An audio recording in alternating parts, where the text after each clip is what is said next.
നമസ്കാരം. മലയാളി വാർത്ത ഇൻസൈഡിലേക്ക് സ്വാഗതം.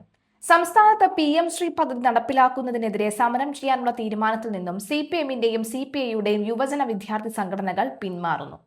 ED ആക്രമിച്ച മാർക്സിസ്റ്റ് യുവാക്കൾ ജയിലിൽ നിന്നും ഇതുവരെയും ഇറങ്ങാത്ത സാഹചര്യത്തിലാണ് പ്രതിപക്ഷ സമരത്തിൽ നിന്ന് പിന്മാറാൻ യുവാക്കൾ തീരുമാനിച്ചത്. പിണറായി വിജയനും കൂട്ടരും കഴിഞ്ഞ 10 വർഷത്തിനിടയിൽ നടത്തിയ പാർട്ടി വിരുദ്ധ പ്രവർത്തനങ്ങളുടെ ഫലം പിണറായി വിജയൻ തന്നെ അനുഭവിക്കട്ടെ എന്നാണ് യുവജന സംഘടനകൾ പറയുന്നത്. പിണറായിയുടെ കൺകെട്ട് വിധിയിൽ ഇനിയും വീഴരുത് എന്നാണ് യുവജനങ്ങൾ പറയുന്നത്. PM ശ്രീ പദ്ധതി നടപ്പിലാക്കിയത് പിണറായി സർക്കാരാണെന്നും അതിന്റെ പേരിൽ സതീശൻ സർക്കാരിനോട് ബഹളമുണ്ടാക്കിയിട്ട് കാര്യമില്ലെന്നുമാണ് പാർട്ടിയിലെ ഒരു വിഭാഗത്തിന്റെ തീരുമാനം. ഇല്ലെങ്കിൽ ഇന്നലെ ആഭ്യന്തരമന്ത്രി രമേശ് ചെന്നിത്തലയ്ക്ക് മുമ്പിൽ പ്രതിപക്ഷ നേതാവ് പിണറായി വിജയൻ ട്രപ്പീസ് കളിക്കുകയായി അല്ലായിരുന്നു എന്നും സമരം ചെയ്തവർക്ക് നേരെ ജലപീരങ്കി പ്രയോഗിച്ചത് ചോദ്യം ചെയ്ത പിണറായി പക്ഷേ PM ശ്രീക്കെതിരെ ഒരക്ഷരം പോലും പറഞ്ഞതുമില്ല. PM ശ്രീ കരാറിൽ നിന്ന് സർക്കാർ പിന്മാറണമെന്നാവശ്യപ്പെട്ട് AYAF-ഉം AIASF-ഉം നിയമസഭയിലേക്ക് നടത്തിയ മാർച്ചിൽ പോലീസ് പ്രയോഗിച്ച് ജലപീരങ്കിയെ ചൊല്ലി സഭയിൽ ഭരണ പ്രതിപക്ഷ പോരുണ്ടായിട്ടുണ്ട്. പ്രതിഷേധക്കാർക്ക് നേരെ പോലീസ് ഉപയോഗിച്ചത് വിഷലിപ്തമായ മലിനജലമാണെന്ന് ആരോപിച്ച പ്രതിപക്ഷ നേതാവ് പിണറായി വിജയൻ നിയമസഭയിൽ കുപ്പിവെള്ളവുമായി എത്തിയിരുന്നു. അമീബിക് മസ്തിഷ്ക ജ്വരവും പകർത്താൻ സാധ്യതയുള്ള അത്യന്തം അപകടകരമായ മലിനജലമാണ് സമരക്കാർക്ക് നേരെ പ്രയോഗിച്ചതെന്ന് അദ്ദേഹം ആരോപിച്ചു. ഇതിനിടയിൽ PM ശ്രീ ഒപ്പിട്ടത് ആരാണ് എന്ന ഭരണപക്ഷത്തിന്റെ ചോദ്യത്തിന് പിണറായി മറുപടിയൊന്നും പറഞ്ഞതുമില്ല. ജലപീരങ്കി പ്രയോഗം ഇതാദ്യമായല്ലെന്നും ഇതിലെന്തെങ്കിലും പഴയ കാലത്തെ അഴുക്കാണോ എന്ന് അറിയില്ലെന്നും ആഭ്യന്തരമന്ത്രി രമേശ് ചെന്നിത്തല മറുപടി നൽകി. ഇതോടെ പിണറായി ചൂളി. എന്നാൽ വിട്ടുകൊടുക്കാൻ തയ്യാറായില്ല. വാട്ടർ അതോറിറ്റിയിൽ നിന്നുള്ള വെള്ളമാണ് ജലപീരങ്കിയിൽ നിറയ്ക്കുന്നതെന്നും മന്ത്രി വിശദീകരിച്ചു. എങ്കിലും വെള്ളത്തിന്റെ ഗുണനിലവാരം പരിശോധിക്കുന്നതിനായി സാമ്പിൾ ലാബിലേക്ക് അയക്കാമെന്ന് അദ്ദേഹം ഉറപ്പു നൽകി. ലാബ് പരിശോധന ഫലം വന്നതിനു ശേഷം വിഷയം കൂടുതൽ ചർച്ച ചെയ്യാമെന്ന് സ്പീക്കറും വ്യക്തമാക്കി. തിങ്കളാഴ്ച ചന്ദ്രശേഖരൻ നായർ സ്റ്റേഡിയത്തിന് സമീപം പ്രതിഷേധത്തിനിടെ ബാരിക്കേഡ് മറികടക്കാൻ ശ്രമിച്ച പ്രവർത്തകർക്ക് നേരെ 3 തവണയാണ് പോലീസ് ജലപീരങ്കി പ്രയോഗിച്ചത്. ആദ്യം കട്ടച്ചെളിയും പിന്നീട് മഞ്ഞ നിറത്തിലുള്ള കലക്കവെള്ളവുമാണ് ടാങ്കിൽ നിന്ന് ചീറ്റിയതെന്ന് പ്രതിഷേധക്കാർ പരാതിപ്പെട്ടിരുന്നു. സെപ്റ്റിക് ടാങ്കിലെ വെള്ളമാണോ പോലീസ് കൊണ്ടുവന്നതെന്ന് സംശയമുണ്ടെന്നും പ്രയോഗത്തിന് ശേഷം പ്രവർത്തകർക്ക് ശരീരമാകെ ചൊറിച്ചിൽ അനുഭവപ്പെട്ടതായും നേതാക്കൾ പറയുന്നു. ടാങ്കിൽ കാലങ്ങളായുള്ള ഇരുമ്പ് കലർന്നതാണ് വെള്ളത്തിന് നിറം മാറാൻ കാരണമെന്നാണ് പോലീസിന്റെ വിശദീകരണം. PM ശ്രീ കേരളത്തിൽ നടപ്പിലാക്കണമെന്ന് തീരുമാനിച്ചത് V ശിവൻകുട്ടി മന്ത്രിയായ വിദ്യാഭ്യാസ വകുപ്പാണ്.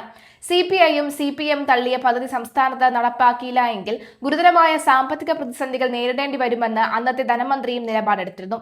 ഡൽഹിയിലെത്തിയ വിദ്യാഭ്യാസ മന്ത്രി കേന്ദ്രത്തിലും ഇതേ നിലപാട് തന്നെ സ്വീകരിച്ചു. CPI-ക്കെതിരെ പരോക്ഷ വിമർശനവുമായി മന്ത്രി രംഗത്തെത്തുകയും ചെയ്തു. മുഖ്യമന്ത്രിയുടെ പിന്തുണ മന്ത്രിമാർക്കായിരുന്നു. അതിനിടെ CPI മന്ത്രിമാരുടെ വകുപ്പുകൾ കേന്ദ്ര സർക്കാരിന്റെ സാമ്പത്തിക സഹായത്തോടെ നടപ്പാക്കുന്ന പദ്ധതികളുടെ വിശദാംശങ്ങൾ കണ്ടെത്താൻ CPM ശ്രമം നടത്തി. CPI കുരുക്കുക എന്നതായിരുന്നു CPM-ന്റെ ലക്ഷ്യം. PM ശ്രീ കരാറിൽ നിന്ന് പിന്മാറുന്നത് ദോശ ചൂടുന്നത് പോലെ തീരുമാനിക്കാൻ പറ്റില്ലെന്നാണ് മന്ത്രി V ശിവൻകുട്ടി അന്ന് പറഞ്ഞത്. കത്ത് നൽകുന്നത് ഈ ആഴ്ച കൊണ്ട് പൂർത്തീകരിക്കുമെന്നാണ് മന്ത്രി വ്യക്തമാക്കിയത്.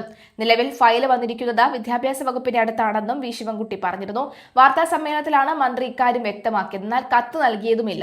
2025 നവംബർ 11-12 തീയതികളിൽ ദില്ലിയിൽ വെച്ച് നടന്ന തൊഴിൽ വ്യവസായ മന്ത്രിമാരുടെയും സെക്രട്ടറിമാരുടെയും ദേശീയ സമ്മേളനത്തിൽ വിദ്യാഭ്യാസ തൊഴിൽ മന്ത്രി പങ്കെടുത്തിരുന്നു. പ്രധാനമന്ത്രി വികസിത ഭാരത് റോസാഗർ യോജന, ESIC കവറേജ് വിപുലീകരണം, ഇ-ശ്രം പോർട്ടൽ തുടങ്ങിയ പ്രധാനപ്പെട്ട പദ്ധതികൾ സഹകരിച്ച് പ്രവർത്തിക്കാൻ അന്ന് സംസ്ഥാന സന്നദ്ധ അറിയിച്ചിരുന്നു. 2025 ഓഗസ്റ്റ് 1 മുതൽ പ്രാബല്യത്തിൽ വന്ന പ്രധാനമന്ത്രി വികസിത ഭാരത് റോസ്ഗാർ യോജനയിൽ കേരളം സഹകരിക്കുമെന്നും അന്ന് മന്ത്രി വ്യക്തമാക്കി. ഇത്തരം പദ്ധതികളിൽ സഹകരിക്കുമ്പോൾ PM ശ്രീക്ക് മാത്രം എന്താണ് കുഴപ്പമെന്നാണ് മന്ത്രി അന്ന് പറയാതെ പറഞ്ഞത്. സംസ്ഥാന നിരവധി കേന്ദ്രം പദ്ധതികളുമായി സഹകരിക്കുന്നുണ്ട്. എന്നിട്ടും തന്റെ മാത്രം പദ്ധതിയിൽ CPI ഉടക്കിട്ടതിൽ മന്ത്രിക്ക് അതിയായ ഉത്കണ്ഠയും ഉണ്ടായി. PM ശ്രീയിൽ CPM വീഴ്ച സമ്മതിച്ചെങ്കിലും മന്ത്രി V ശിവൻകുട്ടിയും മുഖ്യമന്ത്രിയും മാത്രം വീഴ്ച സമ്മതിച്ചില്ല. ചർച്ചയില്ലാതെ ഒപ്പിട്ടതിൽ വീഴ്ച പറ്റിയെന്ന് CPM സംസ്ഥാന സെക്രട്ടറി MV ഗോവിന്ദൻ പറഞ്ഞു. മന്ത്രിസഭ പൂർണ്ണമായ അർത്ഥത്തിൽ ചർച്ച നടത്താത്തത് വീഴ്ചയാണ്. കേന്ദ്രത്തിന് കത്തയക്കുന്ന കാര്യത്തിൽ മന്ത്രിസഭ മറുപടി പറയട്ടെ എന്നും അദ്ദേഹം പറഞ്ഞു. PM ശ്രീയുമായി ബന്ധപ്പെട്ട് AIYF ഉൾപ്പെടെയുള്ള ഇടത് സംഘടനകളുടെ പ്രതിഷേധം അതിരുകടന്നോ എന്ന ചോദ്യത്തിന് പൊതുസമൂഹത്തിൽ തെറ്റാണെന്ന് തോന്നിയിട്ടും എല്ലാ പ്രയോഗങ്ങളും തെറ്റാണ് എന്ന് അദ്ദേഹം പറഞ്ഞു.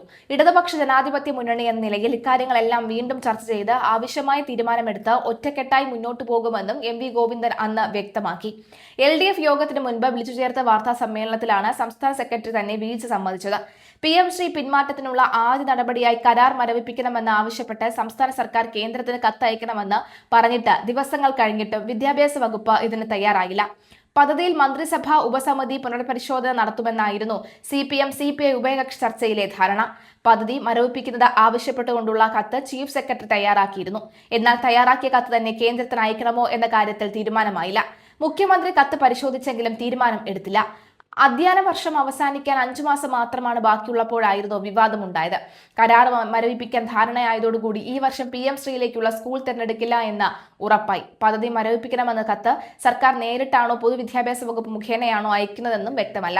ഒരു വർഷം ഓരോ പാദത്തിലും 3 മാസത്തിലൊരിക്കൽ സ്കൂളുകൾക്ക് അപേക്ഷിക്കാനുള്ള പോർട്ടൽ തുറക്കുമെന്നാണ് PM ശ്രീ മാർഗരേഖ.